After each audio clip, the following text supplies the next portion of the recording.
So hi welcome back to our channel. So ఈరోజు నేను ఎవరైతే MBA third semester regular examinations రాస్తున్నారో, so operation management అనే subject నుంచి నేను సెకండ్ యూనిట్‌లో ప్రాబ్లమాటిక్ ఎక్స్‌ప్లెయిన్ చేస్తాను. సో లాస్ట్ వరకు వినండి. అయితేనే మంచిగా అర్థమైతది. ఓకేనా? సో ఫస్ట్ ఆఫ్ ఆల్ ఎవరైనా మన వీడియో చూసేవాళ్ళు సబ్స్క్రైబ్ చేయకపోతే సబ్స్క్రైబ్ చేయండి. అయితేనే మన ఛానల్ నోటిఫికేషన్స్ మీకొస్తాయి. ఓకేనా? సో ఇప్పుడు నేను సింపుల్‌గా ఒక ప్రాబ్లమ్ తీసుకున్నాను. సో అది ఎక్స్‌ప్లెయిన్ చేస్తాను. జస్ట్ ఒక ఫార్ములా వాడి సాల్వ్ చేసుకోవచ్చు. సో ఇటువంటి క్వెషన్ మనకు అడిగే ఛాన్స్ ఉంది ఎగ్జామ్‌లో.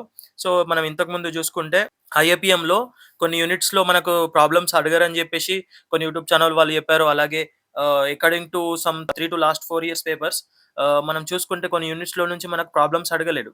కానీ ఈసారి ఏంటంటే మనకు ప్రతి యూనిట్ నుంచి ఒక ప్రాబ్లమ్, ఒక థియరీ లాగా ఇచ్చాడు. సో 5 యూనిట్స్ నుంచి 5 ప్రాబ్లమాటిక్ ఇచ్చాడు. అలాగే 5 థియరీ ఇచ్చాడు. సో మనకి ఈ ఆపరేషన్ మేనేజ్మెంట్‌లో గూడా యూనిట్ 2లో ప్రాబ్లమాటిక్ టాపిక్ ఉంది మనకు. ఈబీక్యూ టాపిక్ ఉంది గాబట్టి దాంట్లో నుంచి ప్రాబ్లమ్ అడిగే ఛాన్సెస్ ఉంటాయి. మళ్ళా బెటర్ దాన్ ఏంటంటే జస్ట్ 1 ఫార్ములా. ఈ 1 ఫార్ములా నేర్చుకుంటే మీకు ప్రాబ్లమ్ చేసేయొచ్చు. సో సింపుల్‌గా ఉంటది గాబట్టి టైమ్ కన్జ్యూమ్ అవ్వదు. సో చిన్నగా మనకు 1 పేజ్‌లో 1 సైడ్‌లో ఆన్సర్ అయిపోతది.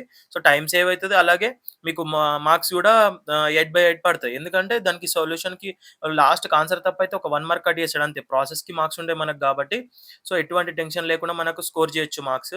అదే థియరీ అనుకో మోర్ థాన్ 2 సైడ్స్ రాయాలి మనము. అందుకనే టైమ్ కన్జ్యూమ్ అయితది. అలాగే ఫుల్ మార్క్స్ పడే ఛాన్సెస్ ఉండయి. అట్లా. సో దానికన్నా బెటర్ ఏంది మనం ప్రాబ్లమాటిక్ చేస్తే బెటర్ గదా! సో అందుకనే ప్రాబ్లమాటిక్ నేర్చుకోండి. ఒకవేళ ప్రాబ్లమ్ వస్తే మనకు బెనిఫిట్ అయితది. ఓకేనా? సో సింపుల్‌గా ఉంటది ప్రాబ్లమ్ ఎక్స్‌ప్లెయిన్ చేస్తాను. లాస్ట్ వరకు వినండి. సో మనకి క్వెషన్ చూసుకోండి. Calculate the economic batch quantity EBQ అంటారు దాన్ని. ఈబీక్యూని ఏమంటారు? Economic batch quantity. So from the following data. So మనకేమేమి ఇచ్చాడు ఇక్కడ మనకు డాటా ఏమి ఇచ్చిండు? మంత్లీ డిమాండ్ ఇచ్చిండు. మంత్లీ డిమాండ్ 1000 యూనిట్స్ ఇచ్చాడు. అలాగే డైలీ ప్రొడక్షన్ రేట్ ఎంత ఇచ్చాడు? 50 యూనిట్స్ ఇచ్చాడు. డేస్ ఇన్ ఎ మంత్ ఎంత ఇచ్చిండు? 25 డేస్ ఇచ్చిండు. అలాగే కాస్ట్ ఆఫ్ సెటప్ ఎంత ఇచ్చిండు? 3000 ఇచ్చిండు. అలాగే కాస్ట్ ఆఫ్ హోల్డింగ్ ఇన్వెంటరీ ఎంత ఇచ్చిండు? 20 పర్ యూనిట్ పర్ యానమ్ అంట. అంటే 20 పర్ యూనిట్ పర్ యానమ్. సంవత్సరానికి ఒక యూనిట్‌కి రూ. 20 అన్నట్టు. Okay. So, first of all మనం ఏం జేసుకోవాలి, క్వెషన్‌లో ఇచ్చిన డాటాని ఫస్ట్ మనకు ఆన్సర్‌లో రాయాలి. అర్థమైందా? ఎప్పుడైనా గాని ప్రాబ్లమాటిక్ జేసినప్పుడు మనకి ఏదైతే క్వెషన్‌లో మనకు ఇన్ఫర్మేషన్ ఇస్తాడో, సో, అది ఏం జేయాలి, గివెన్ దట్ అని జెప్పేసి దాంట్లో ఉన్న ఇన్ఫర్మేషన్‌ని మనం రాయాలి. ఫస్ట్ స్టెప్ అదే. అది రాస్తేనే మనకు ప్రాబ్లమ్ అనేది లెంతీగా ఉంటది. అలాగే కరెక్షన్ జేసేవాడికి గూడా నువ్వు కరెక్ట్‌గా రాసినట్టు ఉంటది. డైరెక్ట్ నువ్వు కాలిక్యులేషన్ పార్ట్ ఎళ్ళిపోయి డైరెక్ట్ ఫార్ములా రాసి చేసేస్తే అంత బాగోదు. సో, ఎప్పుడైనా సరే మనం క్వెషన్‌లో ఇచ్చిన డాటాని ఫస్ట్ రాయాలి గివెన్ దట్ అని జెప్పేసి. ఓకే. సో, ఫస్ట్ ఇప్పుడు మనం ఏం జేయాలి గివెన్ దట్ అని రాసేసి monthly demand 1000 units daily production వచ్చేసి బ్రాకెట్‌లో పి దీనికి పి లాగా మెన్షన్ చేసుకుంటున్నాడు. సో, ఇక్కడ 50 units. Next days in a month ఎంత 25 డేస్ ఇచ్చాడు. నెక్స్ట్ కాస్ట్ ఆఫ్ సెటప్‌కి సీపీ అని జెప్పేసి షార్ట్ ఫార్మ్‌లో పెట్టుకున్నాడు. నెక్స్ట్ ఎంత అది కాస్ట్ ఆఫ్ సెటప్ వచ్చేసి 3000. Next cost of holding inventory CC దానికి సీసీ లాగా మెన్షన్ చేసుకున్నాడు. సో, అదెంత 20 per unit per annum. So, first of all మనకిచ్చిన డాటాల తర్వాత ఏం కనుక్కోవాలంటే యాన్యువల్ డిమాండ్ కనుక్కోవాలి. సో, ఏమిచ్చాడు మంత్లీ డిమాండ్ ఇచ్చాడు. మంత్లీ డిమాండ్ ఎంత ఇచ్చిండు? 1000 యూనిట్స్ ఇచ్చిండు. సో, యాన్యువల్ డిమాండ్ కూడా కనుక్కోవాలి. ఎందుకంటే మనకు ఇక్కడ ఫార్ములా చూసుకుంటే మనకు యాన్యువల్ డిమాండ్ అని చెప్పేసి అడిగిండు. ఇక్కడ ఏ ఉంది చూసారా? ఇది యాన్యువల్ డిమాండ్ అన్నమాట. సో, యాన్యువల్ డిమాండ్ మనకు ప్రాబ్లమ్‌లో ఇవ్వలేడు కాబట్టి క్వెషన్‌లో ఇవ్వలేడు కాబట్టి మనం యాన్యువల్ డిమాండ్ కనుక్కోవాలి కదా! సో, సింపుల్‌గా యాన్యువల్ డిమాండ్ అంటే ఏంటి? దీంట్లోనే ఉంది. అసలు యాన్యువల్ డిమాండ్ ఏందని చెప్పేసి దీంట్లో ఇదే చెప్తది. నీకు ఈ వర్డ్ యాన్యువల్ అనే వర్డే చెప్తది. యాన్యువల్ అంటే ఏంది? ఇయర్. డిమాండ్ అంటే డైరెక్ట్ ఇయర్ డిమాండ్ అంటారు. యాన్యువల్ డిమాండ్‌ని ఇయర్ డిమాండ్ అంటాడు. సో, మంత్లీ డిమాండ్ వచ్చినప్పుడు మనకు యాన్యువల్ డిమాండ్ ఎంత? ఈజీ గదా! మంత్లీ ఇప్పుడు 1000 యూనిట్స్ ఉన్నాయి. సో, మ మనకెన్ని ఎన్ని మంత్స్ ఉంటాయి? 12 మంత్స్ ఉంటాయి. So, 12 into 1000 units 12,000. సో, సింపుల్‌గా అదే. మంత్లీ డిమాండ్ ఇంటూ 12 మంత్స్ చేసుకుంటే మనకు యాన్యువల్ డిమాండ్ వచ్చేస్తది. సో, ఎటువంటి కన్‌ఫ్యూజన్ అవ్వాల్సిన అవసరం లేదు. కొన్ని వర్డ్స్ అర్థం కాకపోతే మనం మంచిగా ఆలోచిస్తే అదే అర్థమైతది. ఇక్కడ యాన్యువల్ డిమాండ్‌లో దాని లోపల పేర్లనే మనకు 12 మంత్స్ అని చెప్పేసి ఈజీగా ఫైండ్ ఔట్ చేయొచ్చు. యాన్యువల్ అంటే ఇయర్ కాబట్టి, ఇయర్ డిమాండ్ అంటే ఇయర్ ఎన్నుంటాయి? 12 మంత్స్ ఉంటాయి. సో, 12 మంత్స్‌ని ఇంటూ మంత్లీ డిమాండ్ చేసుకుంటే 12,000 వస్తది. ఇక్కడ చూడండి 1000 ఇంటూ 12 12,000.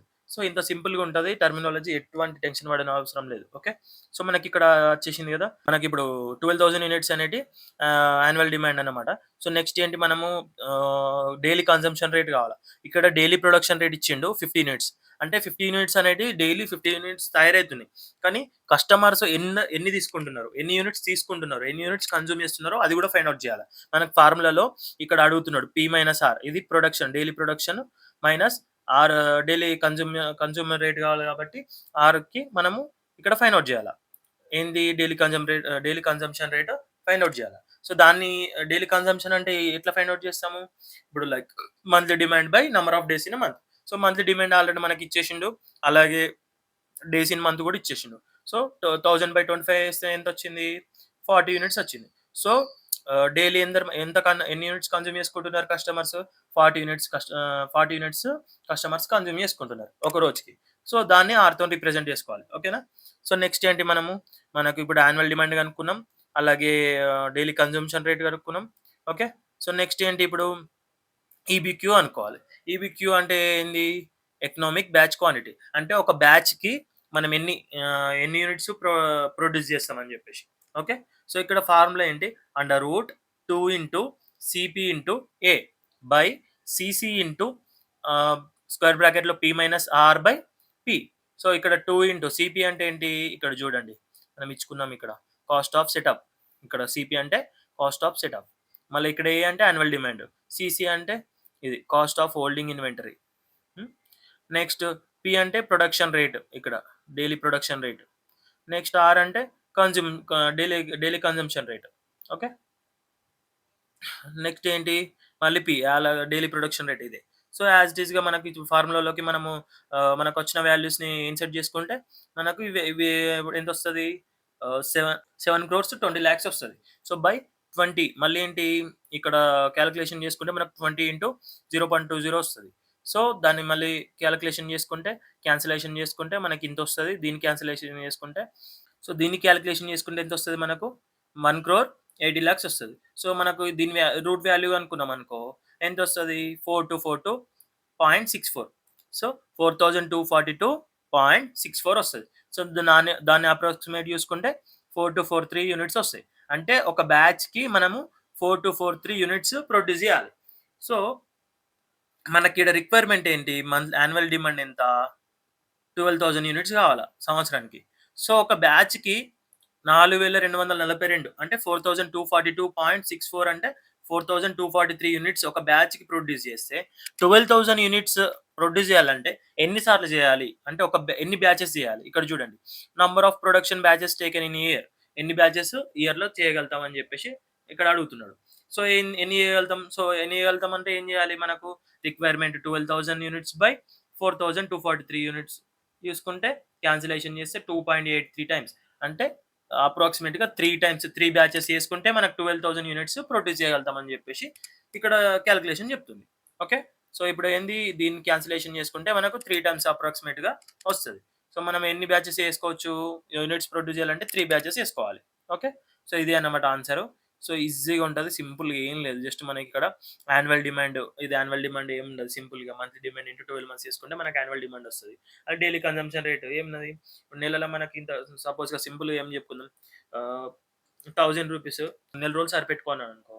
నెల రోజులు నార్మల్‌గా 30 డేస్ పట్టుకుందాం. సో, డైలీ ఎంత ఖర్చు చేస్తే మనకు రూ. 1000 సరిపోతాయని చెప్పేసి అనుకున్నామనుకో. ఏం చేస్తావు? 1000/30 చేస్తావు. గంతే. ఇది కూడా అంతే. డైలీ కన్జంప్షన్ రేట్ కనుక్కోవాలంటే ఏం చేయాలా? Monthly demand by monthly demand by మళ్ళీ తర్వాత number of days in a month. గంతే. ఇక్కడ అది ఇచ్చిండు, ఇది ఇచ్చిండు. క్యాన్సిలేషన్ చేసుకుంటే మనకు 40 యూనిట్స్ వస్తది. అట్లా. సో, మనకు మొత్తం డాటాలో ఉంటది. ఏముండదు. కొద్దిగా ఇండైరెక్ట్‌గా కొన్ని ఇట్లా యాన్యువల్ డిమాండ్ కనుక్కోమంటాడు అంతే. అదే ఫార్ములా తెలిసుంటే మనకు ఫార్ములాలో ఏం అవసరమో అది ఈ ఇచ్చిన డాటాతోనే కనుక్కోవాలి. గంతే. సింపుల్‌గా ఉంటది కాబట్టి ఏం టెన్షన్ అవసరం లేదు. సో, సింపుల్‌గా ఉంది ప్రాబ్లము. ప్రాక్టీస్ చేయండి. ఒకవేళ వస్తే 8 మార్క్స్ వస్తాయి. ఒకవేళ ఇది అడిగినా 2 మార్క్స్ గూడా వచ్చు. ఎందుకంటే డాటా సింపుల్‌గా ఇచ్చేసి ఒక ఫార్ములా ఉంది కాబట్టి 2 మార్క్స్‌కి అడగొచ్చు. లేకపోతే కేస్ స్టడీకి అడగొచ్చు. అంటే నార్మల్‌గా ఇంకేందంటే ఇప్పుడు జస్ట్ ఒకటే డాటా ఇచ్చిండు గదా! ఒక టేబుల్ ఇచ్చేసి ఒక 3 కంపెనీస్ డాటా ఇస్తాడు. ఇట్లాగే 3 కంపెనీస్‌కి ఈబీక్యూ అనుకోమని జెప్పేసి ఇస్తాడు. సో, అది 8 మార్క్స్‌కి అడిగే ఛాన్స్ ఉంటది. నేను ఒక కంపెనీ డాటా తీసుకొని చెప్తున్నాను. అట్లా లైక్ ఏ, బి, సి అని జెప్పేసి అట్లా 3 కంపెనీస్ డాటా ఇస్తాడు. ఫైండ్ ఔట్ చేయమంటాడు ఈబీక్యూ. సో, ఇది జస్ట్ ఒకటే కంపెనీ చెప్పిన. ఎందుకంటే సేమ్ యాజ్ ఇట్ ఈస్‌గా ఉంటది. సో, ఇట్లా ఫైండ్ ఔట్ చేయాల్సొస్తది 8 మార్క్స్‌కి. ఒకవేళ 2 మార్క్స్‌కైతే జస్ట్ 1 టైమ్ అడుగుతాడు. లేకపోతే అలాగే కేస్ స్టడీ గూడా అడగొచ్చు. ఇది ఫైండ్ ఔట్ జేసేసి తర్వాత ఎన్ని బ్యాచెస్ ఎన్ని బ్యాచెస్ చేయగలుగుతారు, ఇన్ని యూనిట్స్‌కి, డైలీ కన్జంప్షన్ రేట్ ఎంత, ఎంత ఏస్తే ఫాస్ట్‌గా అయితది, ఎంత ఏస్తే స్లో అయితది అని జెప్పేసి ఇట్లా మనకు అనాలిసిస్ అడగొచ్చు క్వెషన్స్ కేస్ స్టడీలో. సో, దేనికైనా యూజ్ అయితది గాబట్టి సింపుల్‌గా ఒక 10 మినిట్స్ ఫోకస్ జేస్తే ఈజీగా అర్థమైపోతది. సో, నెక్స్ట్ వీడియోలో నేను ఏబీసీ అనాలిసిస్ నుంచి ప్రాబ్లమ్ గూడా ఎక్స్‌ప్లెయిన్ చేస్తాను. సో, నా ఛానెల్‌ని ఎవరైనా సబ్స్క్రైబ్ చేయకపోతే సబ్స్క్రైబ్ గూడా చేసుకోండి. అయితేనే మన నోటిఫికేషన్స్ వస్తాయి. ఓకేనా? So, thank you for watching video.